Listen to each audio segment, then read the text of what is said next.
We are looking at how to pronounce this name. Let's break down the pronunciation.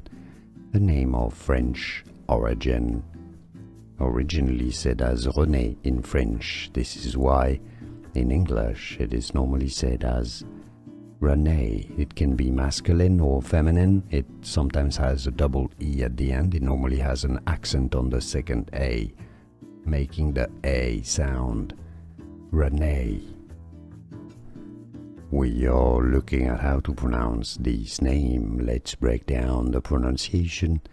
A name of French origin, originally said as Rene in French. This is why in English it is normally said as Rene. It can be masculine or feminine. It sometimes has a double E at the end. It normally has an accent on the second A, making the A sound.